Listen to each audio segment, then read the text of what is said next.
अस्सलाम वालेकुम वरहमतुल्लाहि वबरकातुहू। मैं यूपी की रहने वाली हूँ और मेरा ऑलरेडी डिवोर्स हो चुका था। मैं देहरादून में 6 साल से जॉब कर रही थी। उसके बाद जो है 2017 में अज़हर खान ने मुझे फ्रेंड रिक्वेस्ट भेजाया, दोस्ती किया। चीट स्टार्टिंग से ही वो चीट करता रहा, मुझे इस चीज़ की खबर नहीं थी। और जो है फिर उसने साजिशन मुझे बोला कि मैं आपसे निकाह करना चाहता हूँ। मैंने कहा नहीं, ऑलरेडी मेरी शादी हो चुकी, मैं डिवोर्स हूँ, मैं अब किसी से शादी नहीं करना चाहती हूँ और मेरी लाइफ अच्छी है, सेट हो चुकी, मैं जॉब कर लेती हूँ, मैं अपना खा कमा ले रही हूँ, मुझे किसी शख्स की ज़रूरत नहीं है। ये हरम गया, वहाँ जा जाकर, मदीना जा जाकर उसने 2.5 साल तक मुझे यकीन दिलाया कि मैं बहुत अच्छा इंसान हूँ, बहुत अच्छा केयर कर सकता हूँ, सब आदमी एक जैसे नहीं होते और ऐसा नहीं आप कब तक अपनी ज़िंदगी अकेले काटती रहोगे। मैं मदीने वाले का नाम लिया, हरम का नाम लिया, मैं उस चीज़ पर मैं जो है वो हो गई कि चलो ठीक है, बंदा शायद अच्छा है, रोज़ा नमाज करने वाला है। मैं ये सोच कर मैंने इसके कदम को आगे बढ़ाया। फिर उसने जो है 2019 में जो है मुझसे निकाह किया, वीडियो कॉलिंग पर बताया कि ऐसे ऐसे निकाह कर लो। मैंने किया, करने के बाद 1 महीने के अंदर अंदर उसने मुझे सऊदी अरब बुला लिया, जद्दा शहर। निकाह हुआ जब कहाँ थे आप और रूम कहाँ? निकाह होने मैं देहरादून में थी, वो सऊदी में था। वो हरम में रहकर मेरे से निकाह किया, काबे को पकड़कर कि मैं अल्लाह का नेक बंदा हूँ, मैं आपके साथ ज़िंदगी गुजारना चाहता हूँ। फिर मैं वहाँ गई, 11 महीने अपने ज़िंदगी के वहाँ गुजारे। 3-4 महीने तक तो मैं उसके साथ ठीक रही, फिर धीरे धीरे धीरे धीरे उसका फ़रेब मेरे सामने आता रहा। धीरे धीरे मैं उससे बोलती रही कि झूठ से किसी का भला नहीं होता अज़हर, झूठ मत बोला कीजिए, अच्छी बात कर कर के जो है मुझे बहलाता फुसलाता रहा। मेरे पास जॉब करती थी, पैसे थे, करीबन 10 लाख रुपए मैंने इकट्ठा कर रखे थे, 12 तोला मेरे पास सोना था। मैं बेबी केयर की जॉब करते थे देहरादून में। 6 साल तक मैं जॉब करके घर बनाने के लिए पैसा इकट्ठा करके रखी थी। इसने धीरे धीरे करके अपने माँ के पास, अपने बाप की बीमारियों में पैसा मुझसे ले लिया। कुछ बैंक डिटेल्स है मेरे पास, कुछ मैंने कैश दिया है जो है। लेने के बाद फिर जो है ये मारने पीटने लगा, फिर धीरे धीरे करके अपना गंदा चेहरा सामने ला मारने पीटने लगा। फिर मैं बहुत तंग आने लगी, मैं बोलने लगी कि मुझे ऐसे आदमी के साथ नहीं रहना जो दिखावे। उसके बाद मुझे कुछ समझ में नहीं आया कि मैं क्या करूं। मैं इसका असली चेहरा सामने लाने के लिए मैंने अपने छोटे बच्चे पर मारकर वीडियो भेजाया इसको कि शायद ये बाप है, तड़प कर आएगा। लेकिन मुझे वहाँ से असलियत पता चली कि ये मेरे साथ धोखा कर रहा है। फिर मैंने वहाँ से अपने सूटकेस बच्चे को ली, टिकट कराई देहरादून से लखनऊ से। फिर मैं हैदराबाद पहुँची, कैसे कैसे पूछताछ करते हुए पहुँची। पहुँचने के बाद यहाँ आने के बाद भी 4 दिन तक रुक कर मैंने उसको मौका दिया, जो भी बात है आकर सामने नहीं आया, डराता रहा, क्या कर लेती। हमारे साथ MIM के लोग हैं, लीडर्स हैं, कौसर मोहिनुद्दीन MLA साहब है, सब पता नहीं क्या क्या बोलकर डराता रहा। खैर मुझे नहीं पता, लेकिन फिर मैं मजबूर होकर मैं गोलकुंडा PS को गई। वहाँ पर मैंने कंप्लेंट दिया। पहले दिन तो मेरे साथ बहुत अच्छा सलूक किया गया, लेकिन दूसरे दिन जब मैं पहुँची तो मेरे पास कॉपी है। उसके बाद फिर जो है दूसरे दिन पहुंची, मैं सुबह 10 बजे के गई। मैं फीडिंग मदर हूँ, बच्चे को दूध पिलाती हूँ। मैं सुबह से भूखी प्यासी वहाँ पे बैठी रही। सबका नंबर आता था, मेरा नंबर ही नहीं, क्योंकि शायद वहाँ थाने के अंदर किसी का प्रेशर पड़ चुका था। अब उसके बावजूद भी फिर रात 10 बजे वहाँ के लोग आए, कुछ लीडर्स को लेकर आए और उनका मामा मोहम्मद नदीम लेकर आया डराने के लिए। दोबारा PS में नको आओ, ये कर देता वो करता, सर्कल साहब के सामने। मैं वहीं पर बोली क्या कर लेते, मार देते। तो बाहर लेकर गया, मुझसे कह रहा दोबारा न को, जान से मार देता, वैसे मार देता, वैसे कहता। बहुत तरह से मुझे टॉर्चर किया, गालियाँ दी। और एक नाम और है आज़म खान, जो लंगर हाउस के रहने वाले हैं, उन्होंने मुझे कैरेक्टरलेस पता नहीं क्या क्या बोला, बहुत ही गंदे अल्फाज यूज़ किए। फिर मुझे सर्कल साहब ने बोला कि आप वुमेन पुलिस स्टेशन में जाइए, वहाँ पे कंप्लेंट दर्ज कराए। मैं वहाँ पर गई, अपना कंप्लेंट दिया, फिर FIR हुआ। वहाँ पर भी आने के बाद अज़हर खान ने मुझे तेलुगु में गालियाँ दी और कांस्टेबल लेडी के साथ मिलकर पता नहीं क्या क्या अच्छा बुरा बोला। मुझे तेलुगु नहीं आती और इंग्लिश भी ज़्यादा नहीं आती, और हिंदी में भी इतनी गंदी गालियाँ देता रहा। तो उन लोगों के सामने ही ठीक है। अब इसके ऊपर किसका हाथ है, किसके उस पे ये कूद रहा है, मुझे समझ में नहीं आता कि क्या कर रहा है, क्यों इतना वो कर रहा है। इसने मुझसे शादी नहीं की, इसने मुझसे साजिशन रेप किया है, मेरा रेप। मुझे इससे पैसा नहीं चाहिए, गुजारा भत्ता नहीं चाहिए। ये बोला मेंटेनेंस देता हूँ, मुझे गुजारा भत्ता नहीं चाहिए, मुझे इंसाफ चाहिए।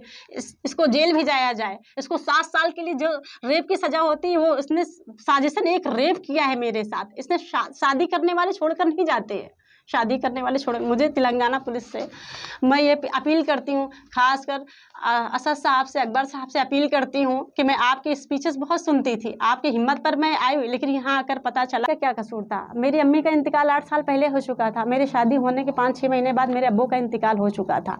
तो अगर कोई मुझे कुछ बोलेगा तो क्या मैं उसको जवाब नहीं दूंगी? आप ससुराल वाले हैं तो इसका मतलब थोड़ी ना है किसी का आप नाजायज़ फ़ायदा उठाएंगे, गलत इस्तेमाल करेंगे। आप क्या हैं, किस बल पे आप बोल रही हैं? क्या वो नहीं एक्सेप्ट करती, आप नाली के गटर के कीड़े के बराबर है। मैंने बोला अल्हम्दुलिल्लाह, अल्लाह ताला ने मैं कुछ तो समझ कर मुझे पैदा किया। फिर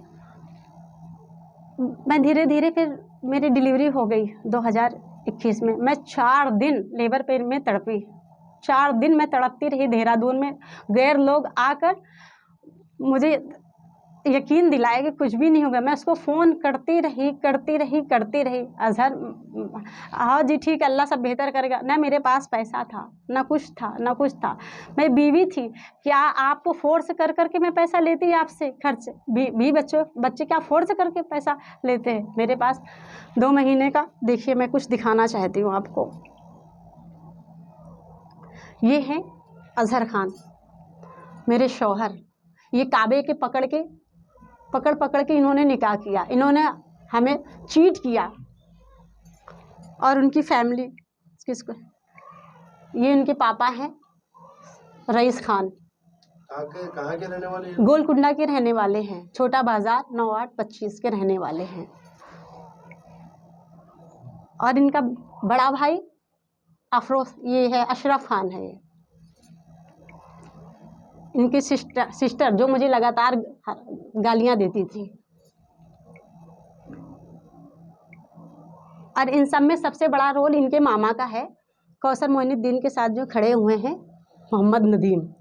ये मुझे शुरू से ही मार देने की, काट देने की धमकी देते रहे कि मैं एमएलए के साथ हूँ, ऐसा हूँ करके। ये हैं मोहम्मद नदीम। अब जो है बताइए, मेरे हाथ में जो है बच्चा था 1.5 महीने का, मैं क्या करती, कब तक किसी पर डिपेंड रहती? मैं देहरादून से लखनऊ से हैदराबाद तक का सफ़र मेरा कैसा रहा आप लोग समझ सकते हैं। मैं 28 फरवरी को आई हैदराबाद। आकर पुलिस वालों से किसी से नहीं, सुनिए, मैंने किसी और के नंबर के थ्रू, क्योंकि अज़हर खान ने तो मुझे शुरू से हाइड करने की बीमारी थी, हाइड कर देते थे, ब्लॉक कर देते थे। मैं किस अपना दर्द किससे बोलती? आप शौहर थे, आप ही से तो बोलते हैं, किससे बोलते? ये मुझे शुरू से हरास करते रहे, मारते पीटने। इनका सिर्फ एक ही मकसद था कि जब तक मेरी खूबसूरती थी, इन्होंने 3 साल तक है नहीं रहा, मुझे आप छोड़ दीजिए। शुरू से मैं बोलती छोड़ दीजिए, मुझे नहीं रहना। नहीं जी, मैं क्यों छोड़ूंगा, काय को छोड़ूंगा, अब मैं गुनहगार बन जाऊंगा, ऐसा वैसा करके मुझे मारता पीटता रहा। बहुत मारा इसने, जो है सऊदी में भी। मैं तंग आकर फिर मेरे वालिद का इंतकाल भी हो गया था, मैं आ गई इंडिया, यूपी आ गई। फिर उसके बाद 5 महीने बाद जो है अज़हर खान भी देहरादून आ गया। आने के बाद मेरे फैमिली के साथ रहा करीबन 1 साल तक। 3 मई 2022 को इसने मुझसे चीट किया, बोला मैं जा रहा हूँ जॉब के लिए, दुबई जा रहा हूँ। उस वक्त मैं प्रेग्नेंट हो चुकी थी। मैंने कहा ठीक है, यहाँ अच्छी सैलरी नहीं मिलती, मैं जा रहा हूँ। मैंने उसको भेजा, वो नहीं गया, वो हैदराबाद आ गया था। अगर उसको अपनी फैमिली के पास जाना था तो वो बता के भी जा सकता था। वो चीट करके क्यों गया कि मैं अपनी फैमिली के पास जा रहा हूँ? रहने जाने वालों को वैसे भी कोई रोक नहीं सकता, ठीक है। उसके दोस्तों के थ्रू मुझे पता चला कि वो आउट ऑफ कंट्री नहीं है, वो इंडिया में ही है। मैं जब फ़ोन कर रही थी तो वो इधर उधर की बातें घुमाता था कि नहीं जी, कौन तुम्हारे को भड़का रहा, कौन ऐसा कर रहा। कुछ दोस्तों का नाम भी बताना चाहती हूँ मैं, सैयद सुहेल है और आकाश, इनका बहुत अच्छा बचपन का दोस्त। उनके थ्रू मुझे पता चला कि ये हैदराबाद के अंदर है। मैं उससे बोलती रही कि आप मुझे किसके सहारे छोड़ कर गए हो, ऑलरेडी मैं यतीम हूँ, मेरे माँ बाप नहीं हैं, भाई बहन हैं, सब अपने लाइफ में बिज़ी हैं, मैं किसी पर बोझ नहीं बनना चाहती थी। ये सोचकर मैं शादी करी जो है। उसके बाद जो है मुझे इतना टॉर्चर करने लगा, इतना परेशान कर, मैं प्रेग्नेंट है, मैं कहाँ जाती, किसके ऊपर रहती जो है। मैं इसको फ़ोन करती रही, अगर मैं प्रेग्नेंट हूँ, मैं ऐसी हालत में, ना मेरे पास घर है ना पैसा है, मैं किसके ऊपर रहूँ। हाँ जी, आता हूँ करके ऐसे टालता रहा। मैं तंग आकर मैं अपनी बहन के घर, बड़ी बहन के घर ऊँचाहार चली गई। उनके वालिद के घर गए आप? नहीं, वो मुझे सिर्फ चीट करता रहा कि इस महीना ले जाऊंगा, अगले महीना ले जाऊंगा, अगला। और उनके फैमिली वाले भी मेरे से काफ़ी पैसा लिए फ़ोन के ज़रिए, बोलते फ़ोन हाँ दे दो पैसा का। जब पैसा मेरा ख़त्म हो गया, सब कुछ ले लिया, तो जब मैं उनको अपने एक्सेप्ट करने के लिए बोलती थी, शुरू काय को एक्सेप्ट करती, मार देने की धमकी, काट देने की धमकी, मुझे नीचा गिराया, मुझे कैरेक्टर लेस बोला गया, पता नहीं क्या क्या मेरे माँ बाप को बोले। कैरेक्टरलेस मेरी नंद नाजिया खान, मेरी नंद खतीजतुल कुबरा नाम है, मेरी सास अफरोज़ खान, उन्होंने मेरे माँ बाप को गाली दी, जो कि वो मर चुके थे। तो आप ही बताइए मेरे माँ बाप का क्या कसूर था। मेरी अम्मी का इंतकाल 8 साल पहले हो चुका था। मेरी शादी जी, ये है मेरे शौहर अजहर खान, सनाफ रईस खान, गोलकुंडा छोटे बाज़ार के रहने वाले हैं। ये FIR की कॉपी है CCS की नामपल्ली में, और ये गोलकुंडा PS में जो मैंने कंप्लेंट दिया था वहाँ की है। अब मुझे आप लोगों से बस एक ही रिक्वेस्ट करती हूँ मैं कि मुझे गुजारा भत्ता नहीं चाहिए। 5-10 हज़ार रुपये गुजारा भत्ते पे नहीं, औरत की ज़िंदगी सिर्फ गुजारे भत्ते से नहीं चलती। अपने हक के लिए लड़िए, और जो है अपने हक, अपने बच्चे के हक के लिए लड़िए। ऐसे मर्द को फांसी से भी ज़्यादा सज़ा दीजिए जो किसी की ज़िंदगी को बर्बाद कर देते हैं, जो ज़िंदगी को तबाह कर देते हैं। इनको शहर से निकाल दिया जाए, इनकी पूरी फैमिली को शहर से निकाल दिया जाए। और मुझे हरास करे, मुझे जान से मारने की धमकी दिए, अटैक करवाने की कोशिश की। मैं निहत्ती थी, 1-2 महीने के बच्चे के लेकर मैं कैसे कैसे यहाँ स्ट्रगल कर रही हूँ, अल्लाह रब्बुल इज़्ज़त बेहतर जानता है। और मैं देहरादून से यूपी से हैदराबाद तक का कैसा स्ट्रगल कर कर मैं आई हूँ। मैं खासकर असद साहब से, अकबर साहब से गुजारिश करती हूँ, और ACP साहब, DCP साहब से गुजारिश करती हूँ कि इसको सख्त से सख्त सज़ा दी जाए, इसको शहर से निकाल दिया जाए, इसको कितनी भी सज़ा दी जो कम है बस, और मैं कुछ भी नहीं चाहती। Germanton super speciality hospital, doctor Mir Jawad Jar Khan, senior experienced orthopaedic surgeon, bone fracture, joint replacement, hip replacement और स्पाइन सर्जरी कामयाबी से अंजाम दे रहे हैं। इसके अलावा neurosurgery, cardiology, gynaecology, dental, general medicine, dialysis और फिजियोथेरेपी जैसे शोबाजात में इंतहाई कामयाबी के साथ वाजबी फीस में इलाज किया जा रहा है। शेयरिंग और प्राइवेट रूम्स, अस्पताल में 24 घंटे MRI, CT scan, 2D digital X-ray, ultrasound, operation theatre, ICU और लैब की सहूलत दस्तयाब है। आपकी उम्मीदों के ऐन मुताबिक Germanton super speciality hospital, pillar number 150, Attapur, Hyderabad.